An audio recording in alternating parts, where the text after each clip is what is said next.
तुम्हारी प्रतीक्षा करती करती मेरे तो आंखें ही पथरा गई। जब से मेरे गुरु ऋषि मातंग ने मुझे बताया था कि तुम यहाँ इस कुटिया में मुझे दर्शन दोगे, तब से मैं तुम्हारी प्रतीक्षा कर रही हूँ। इन मार्गों से कंटक खाता ही कहीं तुम्हारे कोमल पाँव में कांटा ना लग जाए। कब आओगे प्रभु, कब मेरे ये प्रतीक्षा पूर्ण करोगे? अब तो जीवन भी समाप्त होने को है। मैं इसकी डोर बड़ी प्रयास से पकड़ी हुई हूँ। अब तो आ जाओ राम, अब तो आ जाओ। सबरी देखी राम गृह आए, हो मुनि के वचन समुझ जिय भाए।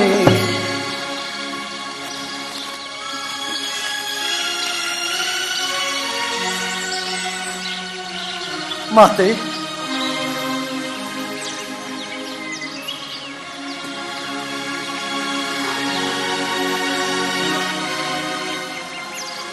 कौन कौन है वहां? राम, मेरे राम, मेरे राम मुझसे मिलने आए। मेरे राम,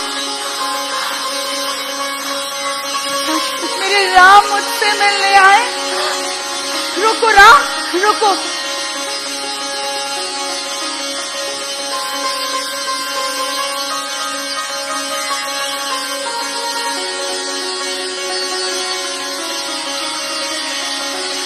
आओ राम, आओ, आओ राम, आओ, आओ राम।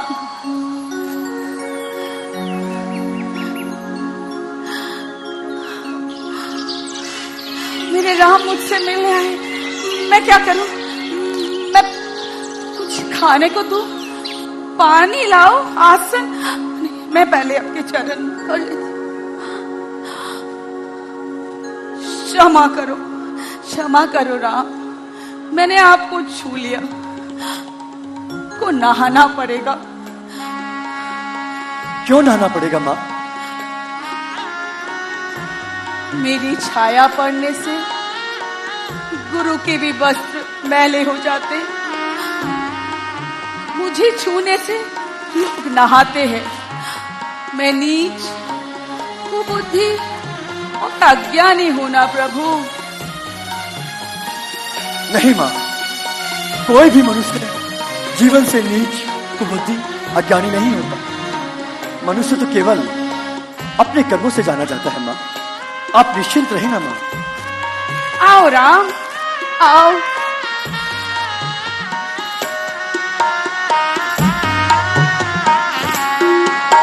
आओ राम,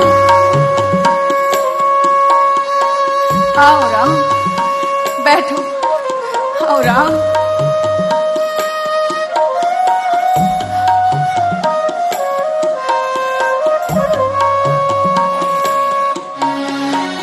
आज राम हजारों कोस चलकर मिलने आए हैं उस भीलनी माँ से, ताकि सहस्त्रों वर्षों के बाद जब कोई भारत के अस्तित्व और परंपराओं पर उंगली उठाए तो उसे याद रहे कि यह भारतवर्ष एक ऐसी सभ्यता को साथ में लेकर चलता है जहां एक राजपुत्र एक वनवासिनी से मिलने के लिए 14 वर्ष का वनवास सहर्ष ही स्वीकार करता है।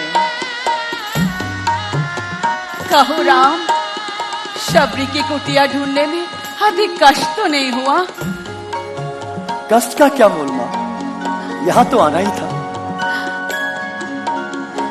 एक बात बताओ राम, तुम्हारी प्रतीक्षा मैं तब से कर रही हूँ जब तुम जन्मे भी नहीं थे। ये भी नहीं जानती थी कि तुम कौन हो, कैसे दिखते हो, क्यों आओगे मेरे पास? पर इतना ज्ञात था कि कोई पुरुषोत्तम मेरे प्रतीक्षा अंत करने आएगा। इसीलिए तो माँ, मेरे जन्म से पहले ही ये तय हो गया था कि राम को सबरी बाके आश्रम में जाना है। एक बात बताओ प्रभु, भक्ति के भी दो भाव होते, एक मर्जर भाव, दूसरा मरकट भाव। मैं तो निश्चिंत थी कि आप आओगे, आपको क्या पकड़ना। सोचती हो बुराई में भी तनिक अच्छाई छिपी होती है ना। कहाँ सुदूर उत्तर से तुम और कहाँ घोर दक्षिण में मैं। तुम प्रतिष्ठित रघुकुल के भविष्य और मैं एक वन की भीलनी। यदि रावण का वध करने ना होता तो तुम कहाँ से आते राम? माँ, क्या राम रावण का वध करने के लिए आया है?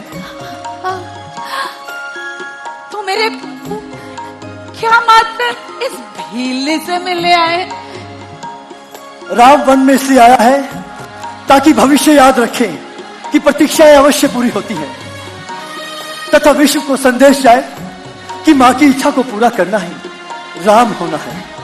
राम वन में इसलिए आया है ताकि युगों को सीख दे सके कि रावण से युद्ध केवल राम की शक्ति से नहीं, बल्कि वन में बैठी शबरी मां के आशीर्वाद से जीते जाते हैं। राम वन में इसलिए आया है ताकि भविष्य को बता सके कि अन्याय का अंत करना ही धर्म है। राम वन में इसलिए आया है ताकि युगों को सीख दे सके कि विदेश में बैठे शत्रुओं की समाप्ति के लिए पहले आवश्यक है कि देश में बैठे उसकी समर्थक शूर्पणखाओं की नाक काटी जाए और खारतूसों का घमंड तोड़ा जाए। लंबी यात्रा से आए हो, थक गए होंगे, भूख भी लगी होगी, बीर खाओगे राम? हाँ माँ, बगैर खाए जाऊंगा भी नहीं माँ। ठहरो राम, मैं अभी आती हूँ, अभी लाती हूँ। आओ राम।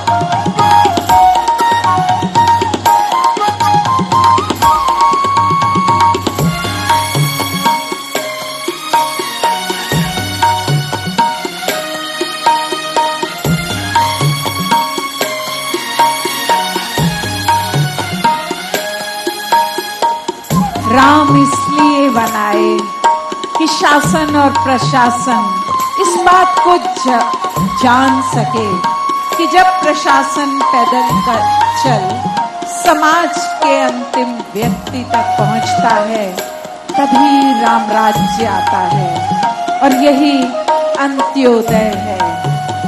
राम भक्त वह भीलनी, शबरी उसका नाम, जिसके झूठे बेर को प्रेमवश खाए प्रभु राम। मतंग ऋषि की सेवा कर पाया उसने ज्ञान, कोमल हृदय से हर जीव का करती रही वह सम्मान। प्रभु, बेर मीठे हैं ना?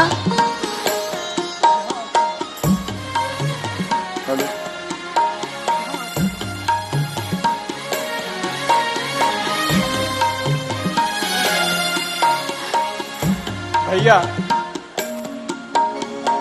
अब आप पेड़ों का स्वाद छोड़िए, आगे की सुनिए। कहाँ जाना है प्रभु?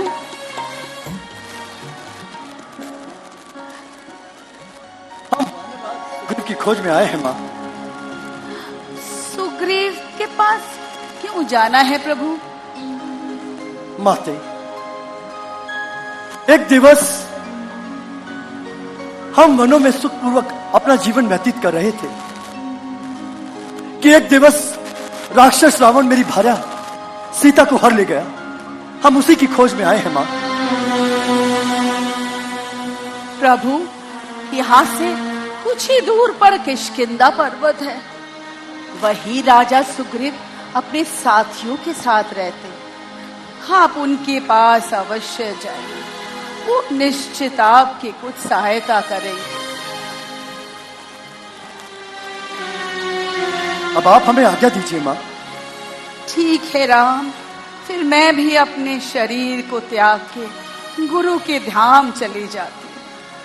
जातिहीन अघ जन्म मही, मुक्त की असी नारी।